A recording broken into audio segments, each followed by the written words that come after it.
Maybe it was St. Patrick's Day this week that got me thinking about Pam, the Irish manager of the Starbucks that I used to go to when I was first ordained a priest and assigned to Oneonta. Her Starbucks was on the campus of SUNY Oneonta. I used to go there to work on my homilies and be around all of the college energy that was there. And I was just enchanted by her. It might have been her accent, for one.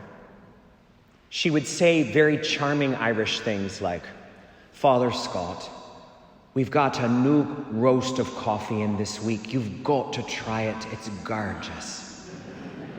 I was charmed by things like that. But what was most impressive to me was the quality of work that she had from the whole staff. It was just such a well-oiled machine, that Starbucks. I couldn't get over it.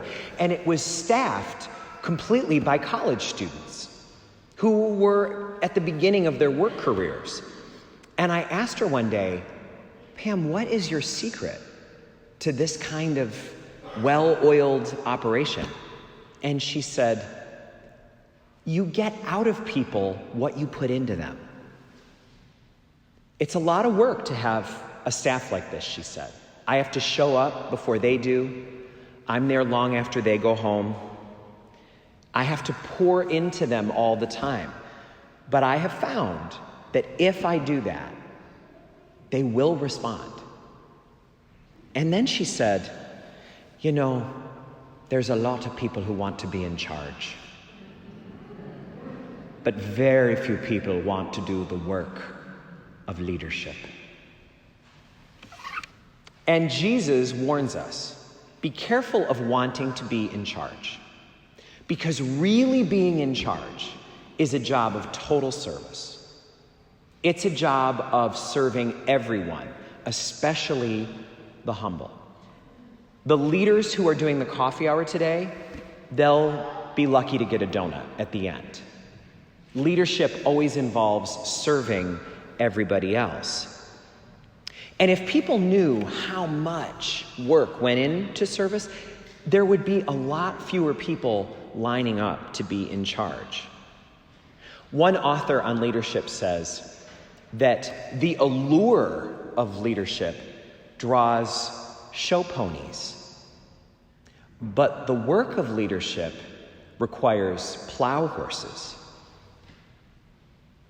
I'll never forget when I was living in another diocese 20 years ago, and a new bishop was named. And I remember there was an old, wise woman in the parish, a great wisdom figure for all of us. And she wanted to get the diocesan newspaper and look at his picture and study it. And I said, "What are you looking at?" And she said, "I want to make sure he's not wearing cufflinks." She said, "This diocese needs a lot of work. And our bishop is going to need to roll up his sleeves. There's no time," she said, "for cufflinks." When Ronald Reagan ran for president in 1980, many people said, "The actor?" And the same thing happened just 3 years ago when Volodymyr Zelensky ran for president of Ukraine. He had been an actor and a comedian, and he was very slapsticky.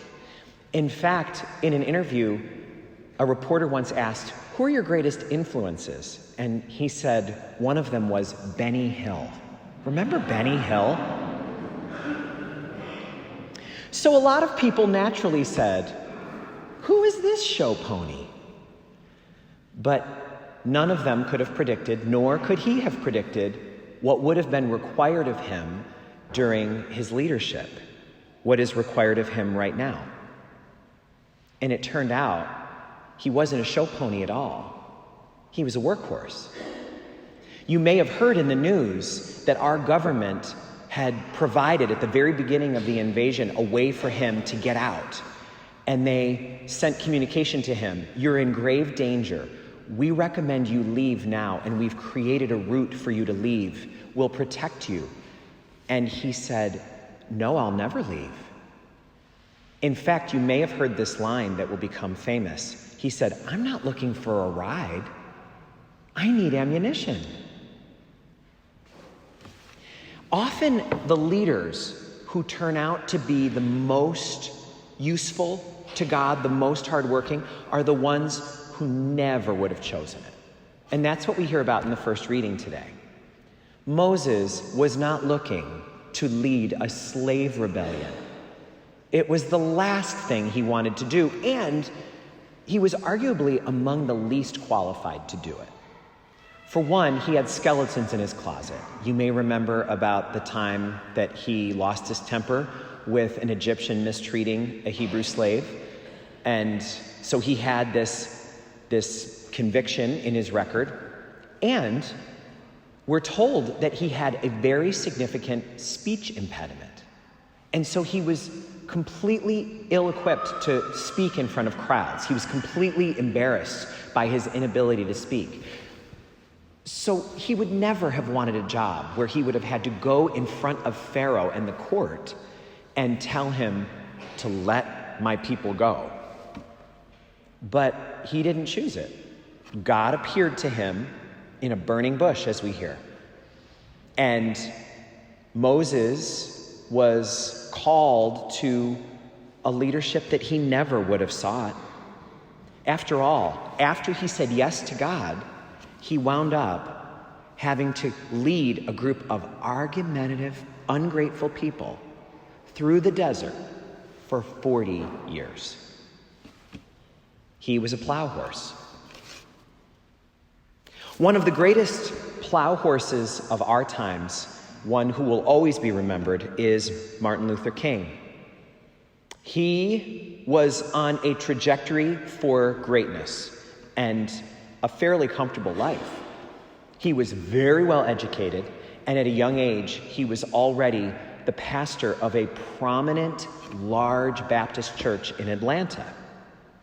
So organizing bus boycotts was not a lucrative career move.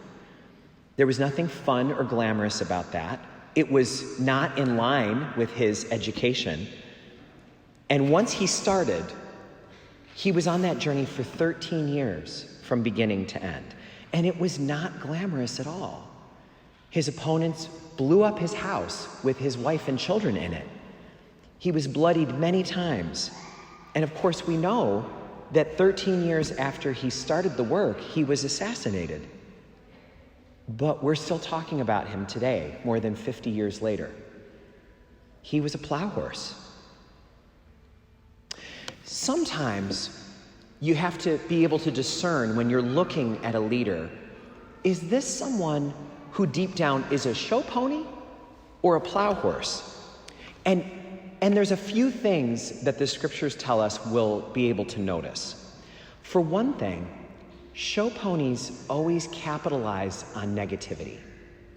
They always try to get people's blood boiling. They try to stir the pot. They use negativity as a lever. And plow horses don't do that. When Martin Luther King gave his great speech that we all think of, the speech that we ask people to memorize, we have our students in school memorize portions or whole sections or the whole speech. When he was doing that amazing gift of oration at the March on Washington, he did not say, "I have a complaint." He talked about dreams. Plow horses are always looking to the future. They're always looking toward the goal. They're not trying to capitalize on the moment. They're trying to work toward an aspiration or a goal that lies ahead. Show ponies are always over-focused on what kind of legacy that they're going to have. They're eager to have things named after them, to have monuments and plaques for them. But plow horses don't do that. A plow horse wisely knows the truth that all of us should know, which is we're not going to determine our legacy. We don't get to determine that. We'll be dead when the history books are written about us. It will be others looking back on our choices and the way that we lived that will determine our legacy. After all, the Romans, the most powerful empire that ever was, were determined that Jesus' legacy would be as an utter failure, as someone who was crushed and thrown away. But here it is, 2,000 years later, and we're not here to worship the Romans, are we? They're long gone. And the legacy of Jesus was untouched by them. And I think all of us can imagine what Vladimir Putin would like his legacy to be, what he's aiming at his legacy to be. But he'll fail. We know that because we can see that through all of history, all of the tyrants don't get to determine their legacy. Their choices determine it. So this week, we are being asked to reflect on what our relationship with authority is. God's authority in our life and the authorities that are over us. We may never be elected to high office. Few of us will ever have that experience. And will probably, many of us, also never be the CEO of a company. And even if we are, it won't be Amazon or Apple. It'll be something much more humble. But there is something that all of us are the leader of. Each one of us has been elected president by God of my life, of my family. You and I are president of our neighborhood, of our relationships, of our job, of our bodies, of our abilities and talents. That's our kingdom that God has appointed us to be in charge of.